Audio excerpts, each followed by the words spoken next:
time when all of us have got to start talking louder than ever. The engineered implosion of the economy. The rapid speed of, if you like, globalization. And now they're going to leave us holding the entire bag, not to bail them out, but to get us into greater debt.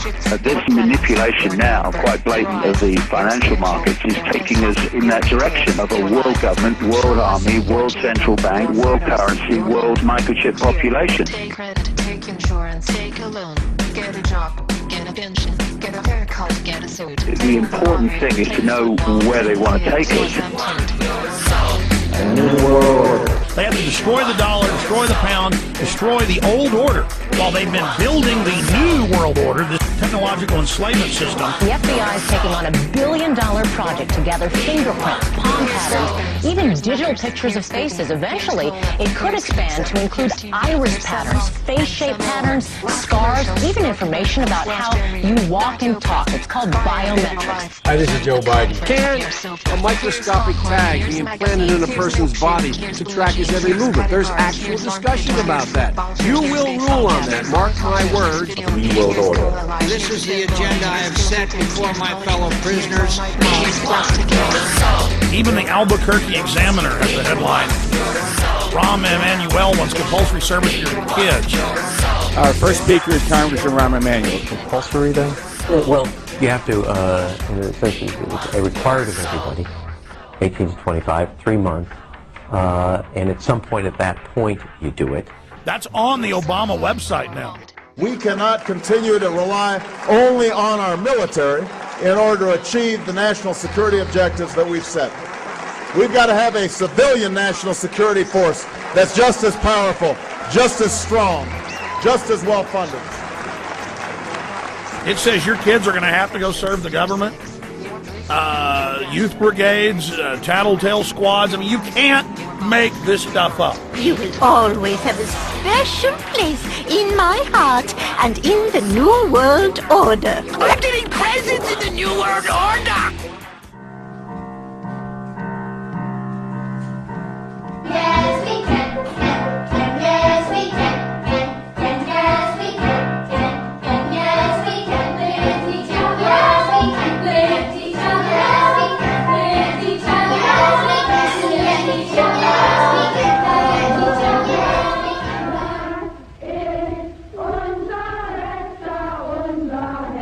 I think after 9/11, my friends, instead of telling people to go shopping or take a trip, we should have told Americans to join the Peace Corps, AmeriCorps, the military, expand our volunteers.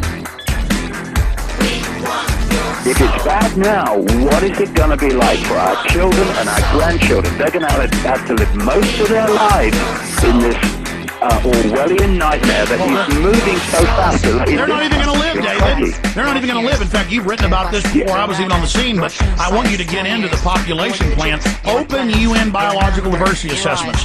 Open government plans, PDDs, State Department Memorandum 200, the Royal Commission on Population. World government is only a means to an end. They want to also create World War III, global conflict, to create the fear. They unfreeze societies with crisis and fear because societies are normally rigid. People like the status quo. But they say it's a danger because they, when things are unfrozen, can mold things the way they want, but also the resistance can mold things. And so this is that window, the enemy's window, our window. That's why all of you have got to shine brighter than ever. We've got to get to the point now where we say, what the heck are we going to do about it? And we have to stop being divided and ruled by the fault lines of religion and class and income bracket and culture and country. We've got to start getting organized. And what we need is to stop cooperating with our own enslavement. We really got to start moving from just understanding more about the game and the situation we face to doing something about it. Start a blog, call into a talk show, go to a city council, say no. I mean, I'm not saying climb up a pole at night and beat a camera up with a baseball bat.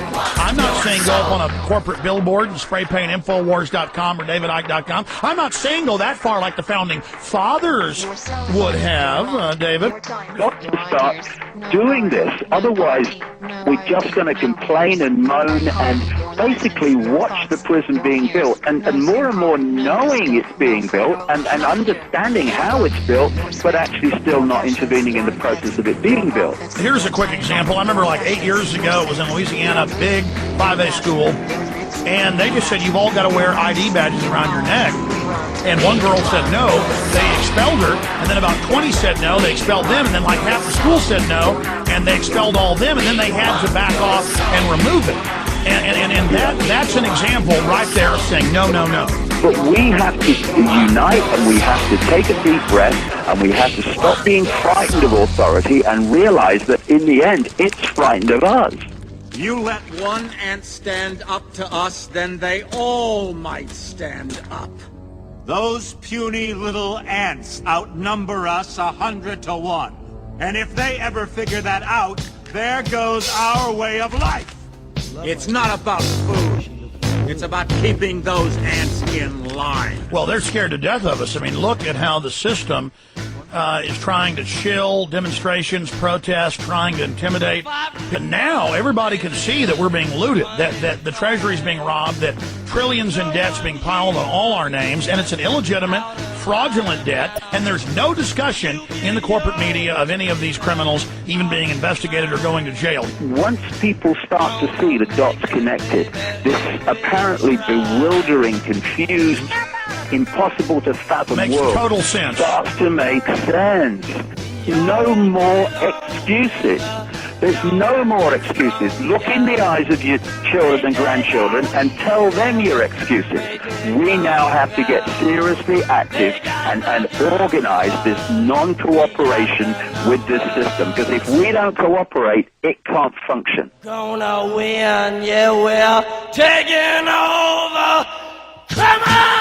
What have we contributed today to bringing an end to this enormously quickening move now to this Orwellian state, and what have we done to inform more people of what's going on? This is the time, folks. This is the window for the enemy and for humanity. This is it, and it's only going to intensify for the next decade, and then that's going to decide the future destiny of humanity. We are at the crossroads. There's a time when the operation of the machine becomes so odious, makes you so sick at heart that you can't take part.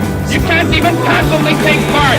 And you've got to put your bodies upon the gears and upon the wheels, upon the levers, by all the apparatus, and you've got to make it stop. And you've got to indicate to the people who run it, to the people who own it, that unless you're free, the machine will be prevented from working.